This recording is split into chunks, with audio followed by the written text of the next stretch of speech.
हैं जहां पे कल आने वाले हैं दिग्गज रिलायंस के नतीजे।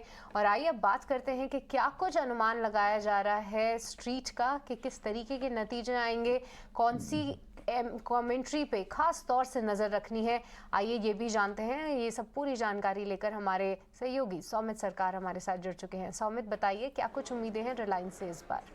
तो रिलायंस इंडस्ट्रीज के फोर्थ क्वार्टर में अगर आप देखेंगे तो muted set of numbers he expected है, कोई बिग बैंग ग्रोथ एक्सपेक्टेड नहीं है एनालिस्ट कम्युनिटी को। रेवेन्यू फ्रंट पे अगर आप देखेंगे तो करीब 2% का ग्रोथ एक्सपेक्टेड है, एबिटा करीब 4.5% से बढ़ सकता है on sequential basis.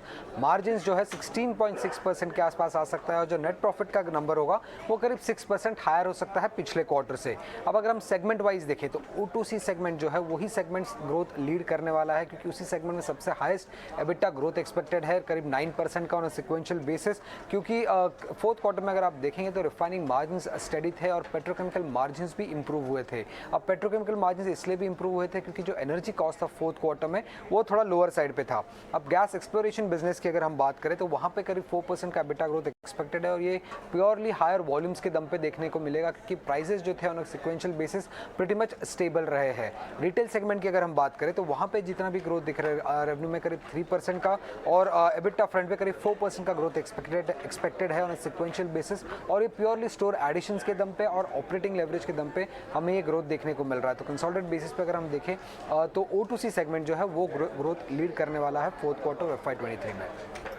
Oil to chemical ये ग्रोथ को लीड करेगा। लेकिन सुमित, रिलायंस जियो को चूंकि हम अलग से देखते हैं और कंपनी टैरिफ बढ़ाने की कोशिशें करती रही है, ARPU बढ़ाने का उनका लक्ष्य रहा है। लेकिन ये बताइए कि नतीजों से क्या उम्मीदें हैं, इस बार नंबर्स कैसे आ रहे हैं इसके?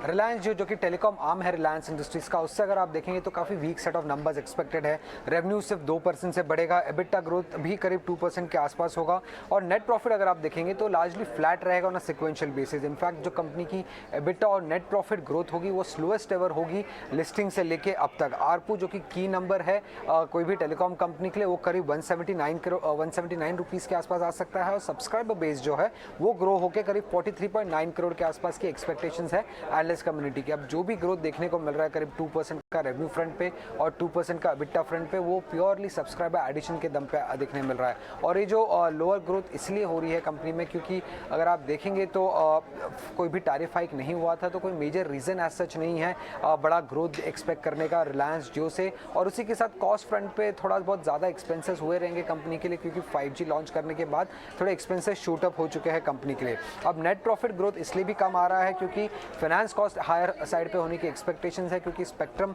कॉस्ट जो है वो फैक्टर इन हुआ रहेगा बैलेंस शीट में, जिसकी वजह से फाइनेंस कॉस्ट कंपनी की बढ़ चुकी होगी। अब ओवरऑल रिलायंस इंडस्ट्रीज के रिजल्ट में अगर हम देखें तो कौन सी चीज़ों पे ध्यान रखनी होगी? सबसे पहले कि नेट डेट लेवल्स कहाँ पे पहुंच रहे रिलायंस के। पहले ये नेट डेट फ्री था, अब ये नेट डेट जो है कंपनी का 1 लाख करोड़ के ऊपर हो चुका है। इन्वेस्टमेंट्स जो कर रही है कंपनी रिटेल और न्यू एनर्जी वर्टिकल्स में, उसका क्या आउटलुक है उस पर अपडेट लेना इंपॉर्टेंट होगा।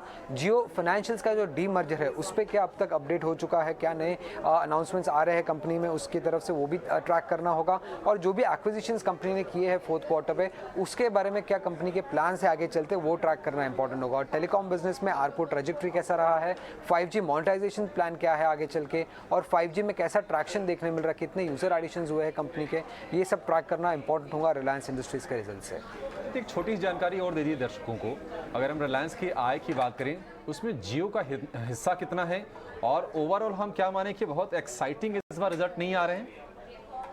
यस, ओवरऑल इतने कुछ एक्साइटिंग रिजल्ट्स एक्सपेक्टेड नहीं है रिलायंस इंडस्ट्रीज से, क्योंकि सिक्वेंशियल बेसिस पे ज़्यादा कुछ चेंज नहीं हुआ है कोई भी बिजनेस है। इसके लिए O2C सेगमेंट में थोड़ा बहुत चेंजेस हुआ है, इसलिए सबसे हाईएस्ट ग्रोथ एक्सपेक्टेड है। बट अगर हम देखें तो कंट्रीब्यूशन जियो बिजनेस का जो SOTP में आता है वो करीब 21% का है। मतलब अगर 100 रुपये का पूरा रिलायंस इंडस्ट्रीज होगा तो उसमें से 21 रुपया जियो को असाइन करते हैं एनालिस्ट। पर सबसे बड़ा हिस्सा जाता है रिटेल डिवीजन को। आज के टाइम पे करीब 35% का पूरा हिस्सा जो रिलायंस इंडस्ट्रीज का है वो रिटेल बिजनेस को वैल्यू करती है एनालिस्ट आज के टाइम पे। ठीक है, शुक्रिया सुमित। तो रिलायंस बहुत तोड़फोड़ नतीजे नहीं आएंगे। O2C जो सेगमेंट है ऑयल टू केमिकल वो ग्रोथ को लीड करेगा। टेलीकॉम से थोड़ी सी कमजोरी के आसार हैं, वहाँ पर बहुत ही म्यूटेड परफॉर्मेंस रहेगा।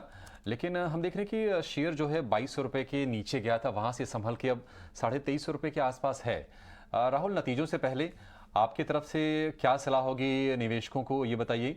और अगर किसी को अपने स्टॉप लॉसेस लगा कर रखने हो किसी झटके से बचने के लिए, तो वो कहाँ पर होगा? अभिषेक सॉरी, थोड़ी सी ऑडियो में दिक्कत है। कौन से स्टॉक के बारे में बात कर रहे हैं आप? रिलायंस के बारे में पूछ रहे थे राहुल आपसे।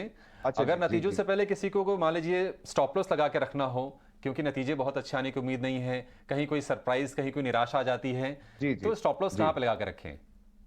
देखिए अभिषेक, रिलायंस के अंदर जो अभी हमने रिसेंट में जो एक गिरावट आती हुई देखी थी, वहां पे हमने पाया था कि स्टॉक ने 2200 के लेवल्स पे एक बहुत ही अच्छा सपोर्ट लिया था।